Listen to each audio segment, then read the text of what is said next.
Bob Taylor spent his career as a hospital administrator and international consultant, helping to bring healthcare solutions to the Middle East.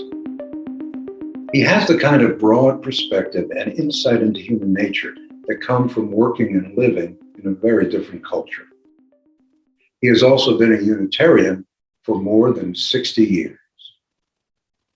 In his new book, The Laws of Small Projects, Bob offers a delightful collection of stories and cartoons that lay out a number of important life lessons with imagination and humor.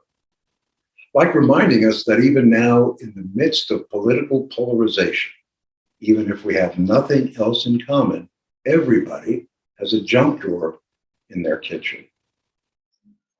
Herb suggested that we talk about this book I've just recently had published, The Laws of Small Projects, and the creative process that goes into such a thing, because it's got not only prose but also cartoons, and he was particularly curious about how does one compose cartoons.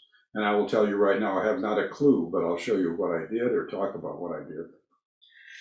The first question that really comes to mind is, what promoted the idea of writing a book about the laws of small projects?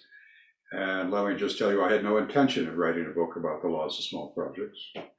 But I've had this thing running around in my head for years that the first principle of small projects is there are no small projects. And everybody I've ever told that to says, oh yeah, that's exactly right. There are no small projects. No matter what it is you set out to do, it always takes more effort than you had ever intended. And so I wrote a little essay on that subject. And then I said, well, what are the consequences of that? And I said that maybe the second law of small projects is whatever you do requires at least one trip to the hardware store. You can spend time at home looking for the parts you want, and you won't have it.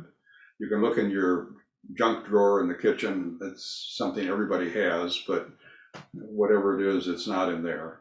But then, going to Herb's question, what about the cartoons? Whatever possessed you to put in cartoons? And I had no intention of doing that. But then the prose that I was writing suggested certain ideas, certain themes that might be represented by some kind of illustration.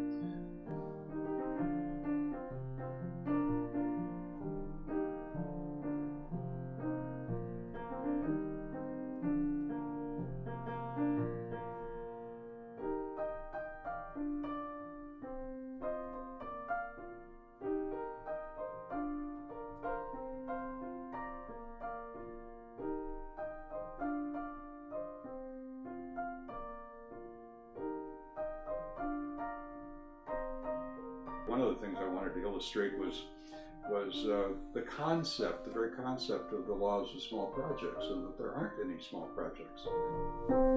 A friend of mine suggested, well, take a task that is really obviously too difficult, but is being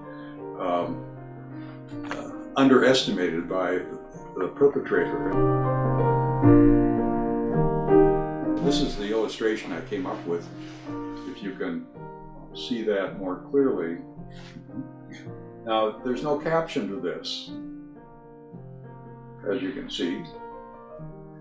But there is a little baby dragon down in the left-hand corner, and then in the darkness of the tunnel or the cave are the eyes of impending doom, if you will, to the naive knight in shining armor.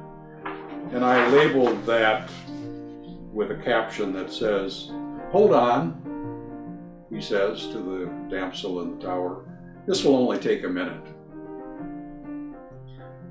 Well, I was so enamored with it that I put it on the cover of the book.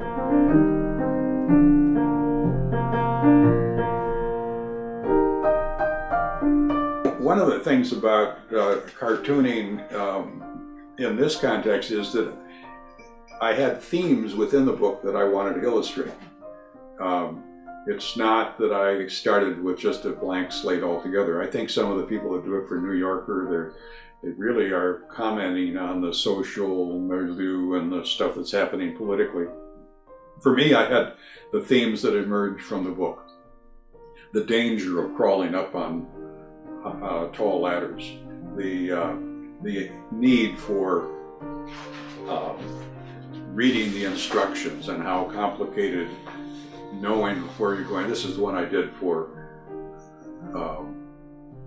it's called Easy Instructions. But in each case I had a theme, so I'd start with the idea, well, how do I illustrate that idea that I've written out in prose in a visual way? And I would sketch an idea, sketch another idea, and throw out half a dozen ideas, then eventually do a mock-up in one size. And then if that worked out, I'd go to a larger size, and eventually I'd come up with sizes like this one I showed you earlier. But then the problem is, how do you make that into a piece that can be inserted in a book? Well, then you have to learn that you have to go to, I can't do it on my home computer, so I have to take it to local print shop, and they duplicate it and they convert it into a certain kind of image, JPEG if you want to know. And then I can manipulate that and crop it, etc., and insert it into the text in a way that works for the book. All of that was stuff I didn't know anything about, and I have to say I struggled with it. And the struggle is in its own right very rewarding. Frustrating, but rewarding, especially when you get to the end of it and say, oh, I made that happen.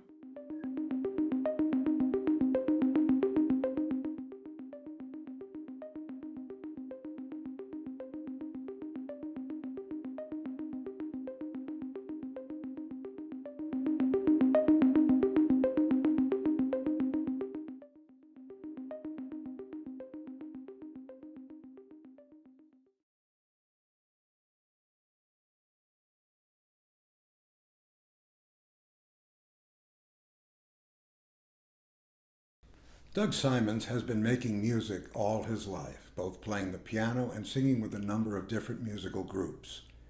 In his early 20s, Doug played harpsichord in a music group and once had a paying gig playing piano at a ballet school. Doug and his wife Ellen have been married for 36 years, and he has been a member of Foothills for more than 40 years. Here's Doug Simons playing Rhapsody in Blue by George Gershwin.